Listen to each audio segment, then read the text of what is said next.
Hey guys, welcome back to another video of mine. Today I just wanted to quick show you something really important if you're starting out in knitting. But first of all, I wanted to show off this awesome sweater I made. Um, this was from, let me close the door real quick. This is from when I was about 17 and had way too much time on my hands, and I got this gift as a Christmas gift. My mom boxed up like a whole bunch of cheap yarn and this really awesome pattern. So look how cool it is. It's got like these hearts and cables. I'll see if I can lean in close to the mirror because I want to turn my camera around and show you more stuff today. So yeah, this is really cool pattern, but guess what I did?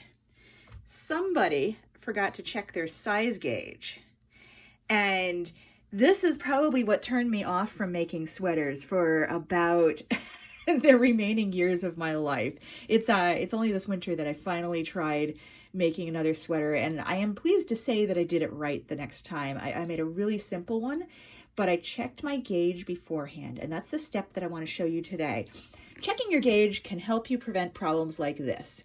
Instead of looking like the subway guy, you can have a garment, whether that's a hat or a sweater or mittens or gloves or whatever it is that you're making, that really fits you properly. And it all boils down to basically making your stitches the same size as the stitches of the person who designed your pattern. When you read a pattern, one of the first things at the top under the materials you'll see is gauge. It's spelled G-A-U-G-E. And it'll say something like, 13 stitches and 18 rows per 4 inches. That's the standard in knitting, is a 4-inch gauge. Basically what you're doing is you're going to make a swatch, and then you're going to measure how many stitches and rows to the inch. So let's go over to my knitting table and I'll show you how it's done.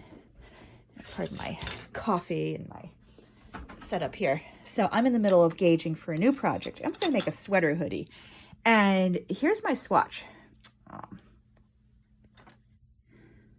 So I made myself a little square swatch in stockinette.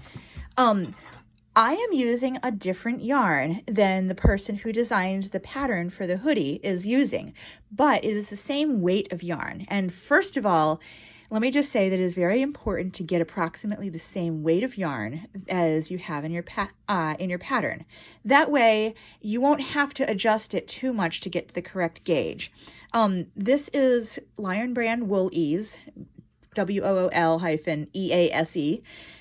thick and quick, and it's a wool blend with some acrylic. It's like 20% wool, so it's not super scratchy. It's really nice stuff to work with, but it's slightly chunkier, I think, than the yarn, the Bernat Softy Chunky, but it's still in the same weight category, which is a 6. 6 is super bulky, 5 is bulky, 4 is your worsted weight, or kind of a lightweight yarn. If you can see the sweater I made, this is more of a worsted weight, where it's a real lightweight. This is a 5. So this is like kind of a bulky, and then this would be considered, let's see if I can get it correct, so you can compare. See, even though the depth is a little off, you can see how the sweater on the left is a little lighter than this nice chunky yarn on the right. And this is a really good beginner yarn because it knits up quickly, it goes fast. The drawback is don't make a sweater out of this unless you want it to be nice and thick. This is actually going to be a jacket. So I want it to be thick and dense. I am using a much smaller needle than recommended on the package. I'm going to try to make the stitches the right size that they were in the pattern. So here's what I did. A gauge is a swatch that is slightly larger than 4 inches. 4 inches is your standard, but what you don't want to do is you don't want to be trying to measure stitches on these curly edges that tend to fold under. Sometimes they distort a little bit. The top and bottom may be a little stretchier than you want it to be, depending on how loosely you cast on. So you want a really standard sample of your own knitting. You don't want anything to throw off your gauge. So I cast on 20 stitches. I made it roughly a square. So that is much larger than my knit check, which is 4 inches. So to find the number of stitches per inch, I turn the slider to 4, which makes it really easy to eyeball this. You can use a ruler. It's just a little bit more cumbersome. And I kind of I kind of, you know, scrunch and stretch the knitting. Just, I'm not stretching it, but I'm just sort of patting it so it falls into its natural pattern, like how it would be if it was on my body. Then I count the stitches from, you know, the 0 to 4. So 1, 2, 3, 4, 5, 6. Never tried doing this on camera before. 7, 8, 9, 10, 11, 12, 13. That is, now I'm going to write that down. That's 13 stitches per inch on this gauge, which I used, this is the needle I used. And you can see it says 6 millimeters. That's a size 10 in US sizing. Sizes go by 0.5 millimeter.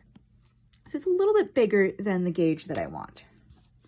And then you want to do both the stitches and the rows, because sometimes, depending on how you knit, you may be knitting more tightly or loosely in certain directions, and you may actually need to adjust the number of stitches or rows in your pattern to compensate, so you don't come out with a sweater like the one I'm wearing.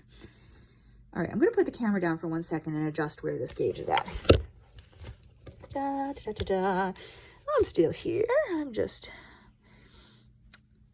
kind of trying to press this gauge down into my work. Okay. Rows are easily measured from the back, and you always want to gauge your work in stockinette stitch, not any other pattern like garter stitch, which is all knit or all purl. So I have my gauge here, and I'm going to count how many rows I have. So I've got, a row is 1 zigzag.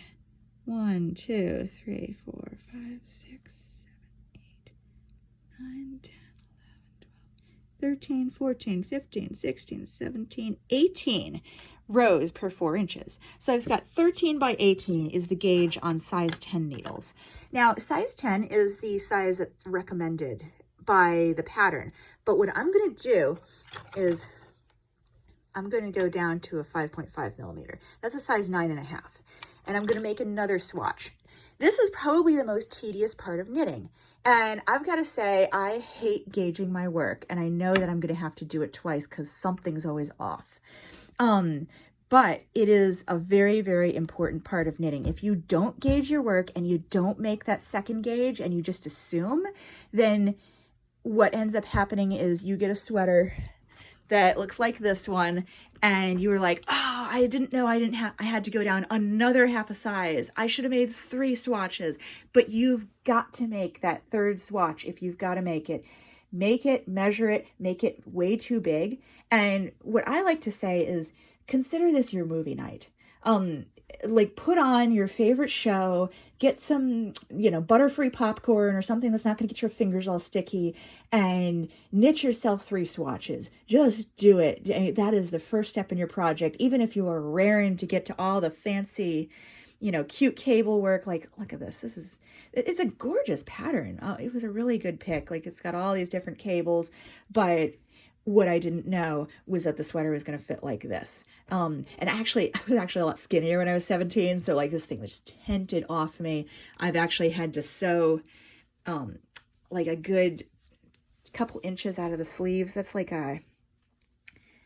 yeah, I sewed a good inch out of the sleeves just so they weren't so billowy because my gauge was off.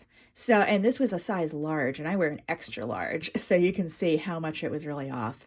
So do yourself a favor, check your gauge, sit down and have a nice movie night, make yourself those swatches, and then when you're done, unravel and wind them back onto your ball, and you are now ready to start your sweater project. Thanks for watching.